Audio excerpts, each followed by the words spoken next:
itu jangan mencari-cari masalah, jangan membuat masalah. Ya. Jadi kamu tuh bukan membuat masalah, jangan bikin masalah. Masalah sudah banyak di dunia ini, jangan bikin masalah lagi. Ya. Kamu jangan bikin masalah, tapi cari masalah yang ada di lingkunganmu, yang ada di sukumu, atau yang ada di masyarakat kita pada umumnya. Cari masalahnya. Setelah engkau menemukan masalah, engkau kira-kira mau menyelesaikan masalah itu dengan pikiran, mengapa saya menyelesaikan masalah itu? Saya kan punya tujuan. Jadi pertama, pikirkan mengapa. Mengapa saya merasa perlu membahas ini? Jadi pertanyaan mengapa itu mengacu ke masa lalu. Ngerti ya? Masa lalu, berarti ada orang sudah mengomong begini, ada orang ngomong begini. Nah, itu biasanya orang ambil artikelnya, ambil judul-judul orang-orang yang sudah membahasnya. Jadi kamu berbicara tentang masa lalu. Mengapa? Orang kok ngomong gini, orang kok ngomong gini, orang. Nah, rasanya ini membingungkan, nggak bener nih. Maka saya menulis. Tujuannya apa? Gitu. Jadi harus ada tujuan ya. Jangan membuat sesuatu tetapi tidak tahu mengapa kamu harus buat. Jadi ketika nanti dia tanya, kenapa kau buat?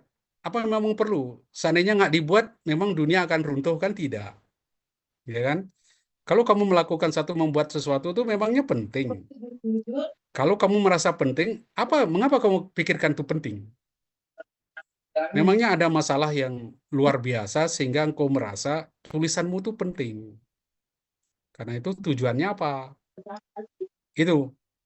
Jadi dipikirkan semua itu. Jadi di dalam hidup masyarakat, di dalam budaya, di dalam kitab suci, caranya itu sama gitu. Cari masalah. Masalah itu kan berarti apa yang dihadapi dunia sekarang ini. Oh, masalah ini, masalah sini. Sekarang, mengapa saya membahas masalah itu? Sekali lagi ya, kuncinya mengapa. Cari alasan why. Sama saja ketika saya mengajar ini, saya harus bertanya, mengapa saya memberikan ini kepada kalian? Seandainya saya tidak berikan, saya lompat saja ke tempat lain, kan boleh kan? Untuk apa saya berikan? Kalau kalau ini nggak perlu, buat apa saya berikan kepada kalian? Ya kan? Saya harus bertanya, mengapa saya berikan? Kenapa tidak usah saya berikan aja? Nggak usah saya berikan. Kan bisa kan? Nggak harus saya berikan kan? Misalnya Anda merasa, wah ini nggak perlu. Anda bilang saya nggak perlu, nggak butuh ini, ya sudah, nggak usah ikut pelajaran. Saya sudah tahu kok, saya nggak perlu ikut. Ngomong, nggak apa-apa, ya kan? Jadi misalnya kamu, ini pengkhotbah bagi saya nggak penting itu, buat apa saya belajar nih? Ya ngomong, angkat tangan ke saya, Pak, saya nggak butuh itu. Saya sudah, silakan kamu nggak usah ikut, ya kan? Tapi nanti kamu harus presentasi sesuatu. Oh, harus tahu nanti ketika kau membuat sesuatu, ya katakan mengapa saya buat. Ya, mengapa saya buat? Lalu tujuannya apa? Sekali lagi itu dua hal. Ke masa lampau, ke masa yang akan datang. Apa itu ada gunanya? Ya kan? Kalau nggak ada gunanya, buat apa? Kau banyak sekali orang menulis artikel, menulis tulisan yang tidak ada gunanya. Hanya sekedar supaya ada menulis. Ya buat apa? Ya kan? Kau lihat tuh makalah-makalah, artikel-artikel di jurnal-jurnal itu. Ya kan? Supaya ikut aturan pemerintah. Kalau kau tak tulis jurnal, kau tidak lulus. Ya kan? Sekarang anak S1 pun diwajibkan menulis, harus di jurnal. Mereka pada stres karena harus membayar kan. Kalau Sinta 5 harus bayar ya. Kalau kuliahmu, ya kan mereka S1 beberapa minta kuliah ujian akhir itu menulis di jurnal. Nah, kalau jurnal itu Sinta harus bayar.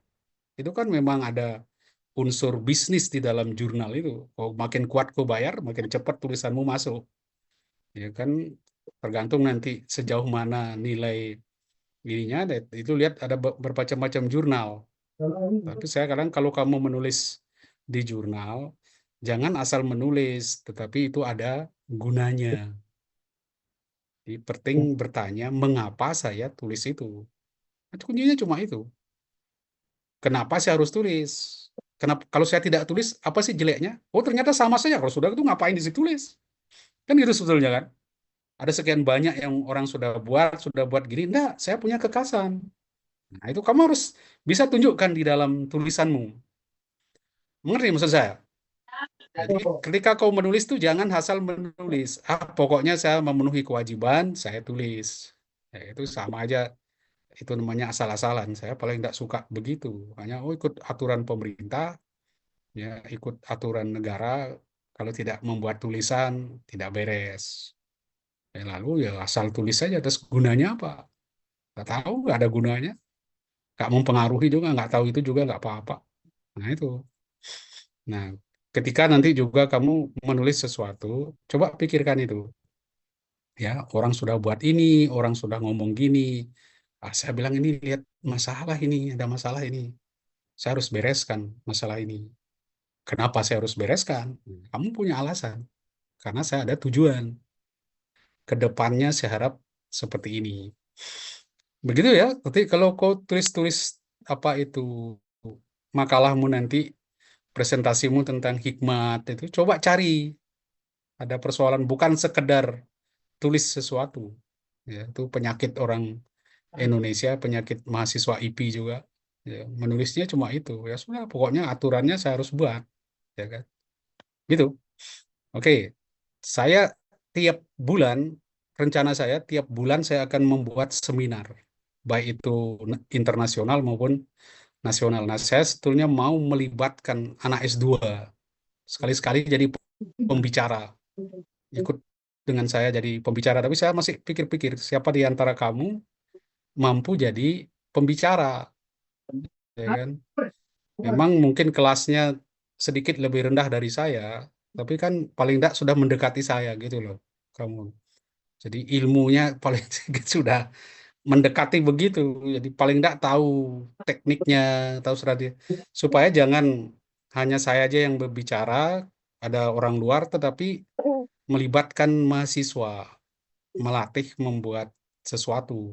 Itu memang ya, kelas saya memang agak tinggi. Jadi ketika saya membuat sesuatu walaupun diserang orang, tapi saya bisa mempertanggungjawabkan apa yang saya buat.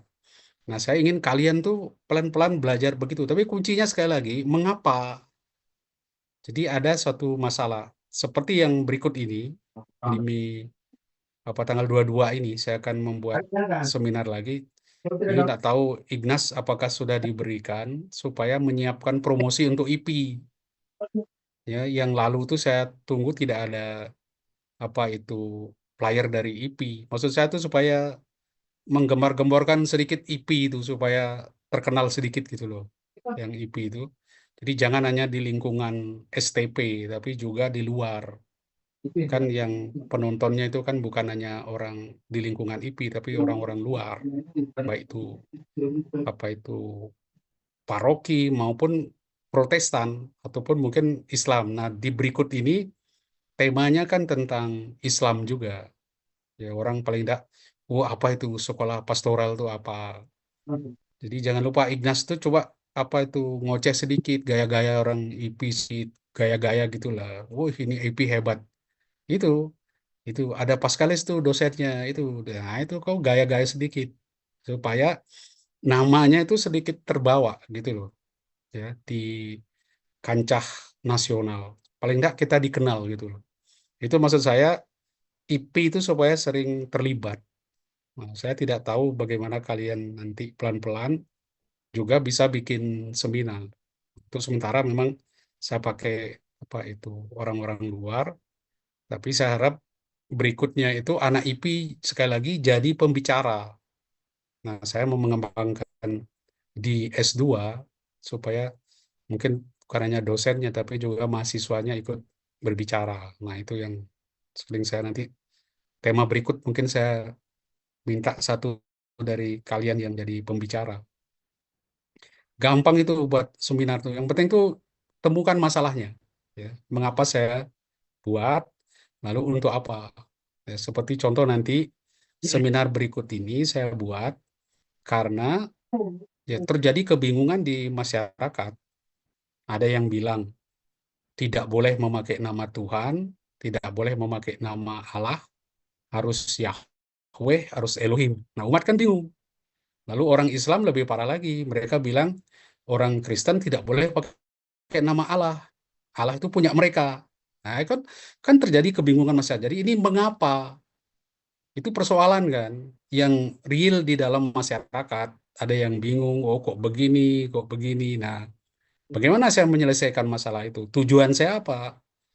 Tujuannya nanti ke depannya orang Islam tidak usah marah-marah kepada orang Kristen ketika orang Kristen memakai kata Allah. Lalu kelompok Yahweh yang ngaku-ngaku dirinya paling benar harus memakai nama Yahweh, jangan pakai nama Tuhan, supaya mereka juga sadar bahwa Tuhan itu tidak perlu dipanggil dengan Yahweh, bahkan sebaiknya jangan dipanggil pakai Yahweh. Nah, ini tentu mereka tidak akan mau karena mereka sudah fanatik di situ, tetapi paling tidak mereka jangan berkoar-koar seakan-akan orang Kristen, lebih-lebih orang Katolik itu orang yang sesat karena memakai nama Tuhan, tidak memakai nama Yahweh. Gitu. Jadi meluruskan pandangan itu. Jadi ada mengapa, ada tujuannya. Selalu begitu. Kalian kalau membuat satu artikel ya, satu seminar atau apapun, dan itu akan membantu pemahaman masyarakat. Mengapa demikian? Kalau saya tidak, apa ini penting? Penting karena umat bingung. Paling enggak kita bisa memberi pencerahan, jangan sampai umat bingung. Itu kan bagian dari karya pastoral. Di pastoral kan kalian harus membimbing umat, tahu mana sebetulnya jalan yang benar, ajaran yang benar. Itu kan bagian dari pastoral kepemimpinan. Kan dia menggembalakan umat. Jadi ketika umat bingung, mau lari ke kiri atau ke kanan, nah Anda menunjukkan jalannya. Itu satu pastoral. Ya, di kitab suci itu sebenarnya banyak yang bisa dijadikan sebagai bahan pastoral. Nah, kalian mau atau tidak, serius atau tidak di dalam belajar. Itu ya. Jadi caranya cuma begitu aja, nggak usah khawatir. Ya, nggak usah khawatir.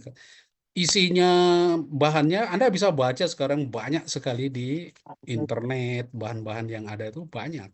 Ya, yang penting orang mau nak belajar, mau nak mencari, dan tahu metode yang dipakai di dalam melakukan itu. Jadi jangan khawatir, ya, harus berani mencoba. Kamu tuh sudah S2, bukan S1, bukan S lilin lagi ya. Hmm. Sudah es campur kamu tuh ya, campuran macam-macam ya. Jadi jangan, harus ada kepercayaan diri sedikit ya di S2. Kalau sulit bahasamu jelek, minta AI itu yang bantu. Jangan suruh saya bantu, capek saya memperbaiki bahasanya anak S2 ya. Minta AI itu suruh bantu ubah-ubah sedikit. Ya, AI itu pinter bikin kalimat ya. Jadi enggak apa-apa, jangan malu-malu, cuma diolah, jangan plug di AI.